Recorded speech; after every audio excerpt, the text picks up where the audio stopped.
ಬೆಳಗಿನ ತಿಂಡಿಗೆ ಒಂದು ರುಚಿಯಾದಂಥ ಹಾಗೆ ಅತ್ಯಂತ ಆರೋಗ್ಯಕರವಾದಂತಹ ಒಂದು ಬ್ರೇಕ್ಫಾಸ್ಟ್ ರೆಸಿಪಿನ ನೋಡೋಣ. ಈ ರೆಸಿಪಿ ಮಾಡಲಿಕ್ಕೂ ಕೂಡ ಸುಲಭ ಇರುತ್ತೆ, ಹಾಗೆ ರುಚಿನೂ ಕೂಡ ಅಷ್ಟೇ ಚೆನ್ನಾಗಿರುತ್ತೆ. ಇದು ಕೆಂಪು ಅವಲಕ್ಕಿ. ಇವತ್ತು ಕೆಂಪು ಅವಲಕ್ಕಿನ ಬಳಸ್ಕೊಂಡ್ಬಿಟ್ಟು ಅವಲಕ್ಕಿ ತಿಂಡಿ ಅಥವಾ ಅವಲಕ್ಕಿ ಚಿತ್ರಾನ್ನ ಹೇಗೆ ಮಾಡೋದು ಅಂತ ನೋಡೋಣ. ನಾನಿಲ್ಲಿ ಬಳಸ್ಕೊಂಡಿರೋದು ಮೀಡಿಯಮ್ ಅವಲಕ್ಕಿ. ಕೆಂಪು ಅವಲಕ್ಕಿನಲ್ಲಿ ತೆಳ್ಳಂದು ಸಿಗುತ್ತೆ, ಹಾಗೆ ಮೀಡಿಯಮ್ ಸಿಗುತ್ತೆ ಮತ್ತು ಗಟ್ಟಿದು ಕೂಡ ಸಿಗುತ್ತೆ. ನಾನಿಲ್ಲಿ ಬಳಸ್ತಾ ಇರೋದು ಮೀಡಿಯಮ್ ಅವಲಕ್ಕಿ. ಈ ಅವಲಕ್ಕಿನ ಒಂದು 4ರಿಂದ 5 ಸಲ ಚೆನ್ನಾಗಿ ವಾಶ್ ಮಾಡಬೇಕಾಗತ್ತೆ. ನೋಡ್ತಿರ್ಬೋದು ಇಲ್ಲಿ ಫಸ್ಟ್ ಟೈಮ್ ವಾಶ್ ಮಾಡ್ಬೇಕಾದ್ರೆ ಇಷ್ಟು ರೆಡ್ಡಾಗಿ ನೀರು ಬರ್ತಾ ಇದೆ. ಹಾಗೆಯೇ ವಾಶ್ ಮಾಡ್ತಾ ಮಾಡ್ತಾ ಇಷ್ಟು ತಿಳಿ ನೀರು ಬರೋವರೆಗೂ ಕೂಡ ಒಂದು 4ರಿಂದ 5 ಸಲ ಇದನ್ನು ಚೆನ್ನಾಗಿ ವಾಶ್ ಮಾಡಿಬಿಟ್ಟು ನೀರು ಬಸ್ಬಿಟ್ಟು ಇಡಬೇಕಾಗತ್ತೆ. ನಾನಿಲ್ಲಿ ನೀರನ್ನ ಕಂಪ್ಲೀಟಾಗಿ ಬಸ್ತಿಲ್ಲ. ಕಾಫಿ ಲೋಟದಲ್ಲಿ ಒಂದು ಅರ್ಧದಿಂದ ಮುಕ್ಕಾಲು ಲೋಟದಷ್ಟು ನೀರು ಬಿಟ್ಬಿಟ್ಟು ಬಸ್ತಿಟ್ಟಿದ್ದೀನಿ. ಹಾಗೆಯೇ ಇದ್ರ ಜೊತೆ 1 ಚಮಚದಷ್ಟು ಸಕ್ಕರೆ ಹಾಗೆ 1 ಚಮಚದಷ್ಟು ಪುಡಿ ಉಪ್ಪನ್ನು ಸೇರಿಸ್ಬಿಟ್ಟು ಇದನ್ನೆಲ್ಲ ಕೈಯಿಂದ ಚೆನ್ನಾಗಿ ಮಿಕ್ಸ್ ಮಾಡ್ಕೊಳ್ತಾ ಇದ್ದೀನಿ.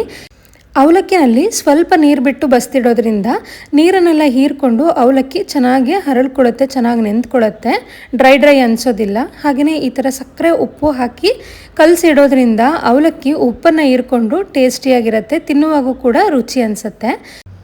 ಈಗ ಈ ಅವಲಕ್ಕಿಗೆ ಒಂದು ಲಿಡ್ ಕ್ಲೋಸ್ ಮಾಡಿಬಿಟ್ಟು ಒಂದು 10 ನಿಮಿಷ ಹಾಗೆ ಇಡೋಣ. ಅಷ್ಟರಲ್ಲಿ ನಾನು ಈರುಳ್ಳಿ, ಟೊಮೊಟೊ, ಮೆಣಸಿನ್ಕಾಯಿನೆಲ್ಲ ಕಟ್ ಮಾಡ್ಕೊಳ್ತೀನಿ. ನಂತರ ಒಂದು ಬಾಣಲೆನಲ್ಲಿ ಒಂದು 4ರಿಂದ 5 ಚಮಚದಷ್ಟು ಎಣ್ಣೆ ಸೇರಿಸ್ಕೊಂಡಿದ್ದೀನಿ. ಎಣ್ಣೆ ಕಾದಾದ ನಂತರ 1 ಹಿಡಿಯಷ್ಟು ಶೇಂಗಾ ಬೀಜ ಸೇರಿಸ್ಕೊಳ್ತಾ ಇದ್ದೀನಿ. ಮೀಡಿಯಮ್ ಫ್ಲೇಮಲ್ಲಿ ಇಟ್ಕೊಂಡು ಈ ಶೇಂಗಾ ಬೀಜನೆಲ್ಲ ಚೆನ್ನಾಗಿ ಕರ್ಕೊಳ್ಳೋಣ. ಈ ಥರ ಕರೆದು ತೆಗೆದಿಟ್ಕೊಳ್ಳೋದ್ರಿಂದ ತಿನ್ನುವಾಗ ಶೇಂಗಾ ಕ್ರಿಸ್ಪಿಯಾಗಿಯೇ ಇರುತ್ತೆ. ನಾನು ತೊಳೆದಿಟ್ಕೊಂಡಿರೋಂಥ ಅವಲಕ್ಕಿ ಮೇಲ್ಗಡೆ ಈ ಶೇಂಗಾನೆಲ್ಲ ಸೇರಿಸಿ ಇಟ್ಕೊಳ್ತಾ ಇದ್ದೀನಿ. ನಂತರ ಒಗ್ಗರಣೆಗೆ 1 ಸ್ಪೂನಷ್ಟು ಸಾಸಿವೆ ಸೇರಿಸ್ಕೊಂಡಿದ್ದೀನಿ, ಹಾಗೆ 1 ಸ್ಪೂನಷ್ಟು ಜೀರಿಗೆನೂ ಕೂಡ ಸೇರಿಸ್ಕೊಂಡು ಒಂದು 2 ಚಮಚದಷ್ಟು ಕಡಲೆಬೇಳೆ ಸೇರಿಸ್ಕೊಂಡಿದ್ದೀನಿ.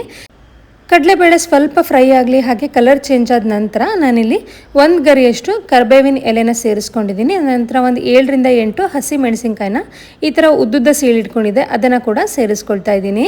ನಿಮಗೆ ಖಾರಕ್ಕೆ ಎಷ್ಟು ಬೇಕಾಗುತ್ತೆ ನೋಡಿಕೊಂಡು ಹಸಿ ಮೆಣಸಿನ್ಕಾಯಿನ ಹೆಚ್ಚು ಕಡಿಮೆ ಸೇರಿಸ್ಕೋಬೋದು. ಈ ಮೆಣಸಿನ್ಕಾಯಿ ಎಲ್ಲ ಸ್ವಲ್ಪ ಎಣ್ಣೆಯಲ್ಲಿ ಖಾರ ಬಿಟ್ಕೊಳ್ಳಿ. ಅದಾದ ನಂತರ ಮೀಡಿಯಮ್ ಸೈಜಲ್ಲಿ ಕಟ್ ಮಾಡ್ಕೊಂಡಿರೋಂತಹ ಈರುಳ್ಳಿನ ಸೇರಿಸ್ಕೊಳ್ಳೋಣ. ನಾನಿಲ್ಲಿ ಈರುಳ್ಳಿ ಪ್ರಮಾಣ ಸ್ವಲ್ಪ ಹೆಚ್ಚಿಗೆ ಸೇರಿಸ್ಕೊಂಡಿದ್ದೀನಿ. ಅವಲಕ್ಕಿ ತಿಂಡಿನಲ್ಲಿ ಸ್ವಲ್ಪ ಈರುಳ್ಳಿ ಹೆಚ್ಚಿಗೆ ಇದ್ರೇ ಚೆನ್ನಾಗಿರುತ್ತೆ. ಹಾಗಾಗಿ ಒಂದು 6ರಿಂದ 7 ಮೀಡಿಯಮ್ ಸೈಜ್ ಈರುಳ್ಳಿ ತೊಗೊಂಡ್ಬಿಟ್ಟು ಈ ಥರ ಮೀಡಿಯಮ್ ಆಗಿ ಕಟ್ ಮಾಡ್ಕೊಂಡು ಸೇರಿಸ್ಕೊಂಡಿದ್ದೀನಿ. ನಂತರ ಒಂದು ಮೀಡಿಯಮ್ ಸೈಜ್ ಟೊಮೊಟೊ ಹಣ್ಣನ್ನು ಕೂಡ ಮೀಡಿಯಮ್ ಸೈಜಾಗಿ ಕಟ್ ಮಾಡ್ಕೊಂಡು ಸೇರಿಸ್ಕೊಂಡಿದ್ದೀನಿ. ಇದಿಷ್ಟು ಹಾಕಿ ಚೆನ್ನಾಗಿ ಒಂದ್ಸಲ ಕೈ ಆಡಿದ ನಂತರ ರುಚಿಗೆ ತಕ್ಕಷ್ಟು ಉಪ್ಪನ್ನು ಸೇರಿಸ್ಬೇಕಾಗತ್ತೆ. ನಾನೀಗಾಗಲೇ ಅವಲಕ್ಕಿಗೆ ಉಪ್ಪನ್ನು ಸೇರಿಸಿರೋದ್ರಿಂದ ಒಗ್ಗರಣೆಗೆ ಎಷ್ಟು ಹಿಡಿಯುತ್ತೆ ಅಷ್ಟು ಮಾತ್ರ ಉಪ್ಪು ಸೇರಿಸ್ಕೊಳ್ತಾ ಇದ್ದೀನಿ. ಸುಮಾರು 1 ಚಮಚ ಉಪ್ಪು ಸಾಕಾಗತ್ತೆ, ಯಾಕಂದರೆ ನಾನಿಲ್ಲಿ ಈರುಳ್ಳಿ ಜಾಸ್ತಿ ಸೇರಿಸಿರೋದ್ರಿಂದ 1 ಚಮಚ ಸೇರಿಸ್ಕೊಂಡಿದ್ದೀನಿ. ಈ ಈರುಳ್ಳಿ ಹಾಗೆ ಟೊಮೊಟೊ ಒಂದು 3ರಿಂದ 4 ನಿಮಿಷ ಅನ್ನೋಷ್ಟರಲ್ಲಿ ಮಾಗುತ್ತೆ. ಅದಾದ ನಂತರ ಒಂದು 1/4 ಚಮಚದಷ್ಟು ಅರಿಶಿನ ಪುಡಿ ಹಾಕಿದ್ದೀನಿ. ಹಾಗೆಯೇ ನಾನಿಲ್ಲಿ ಸ್ವಲ್ಪ ಹುಣಸೆ ಹಣ್ಣಿನ ರಸನ ತೆಗೆದಿಟ್ಕೊಂಡಿದ್ದೆ, ಅದನ್ನು ಕೂಡ ಸೇರಿಸ್ಕೊಂಡು ಒಮ್ಮೆ ಚೆನ್ನಾಗಿ ಮಿಕ್ಸ್ ಮಾಡ್ಕೊಳ್ತಾ ಇದ್ದೀನಿ.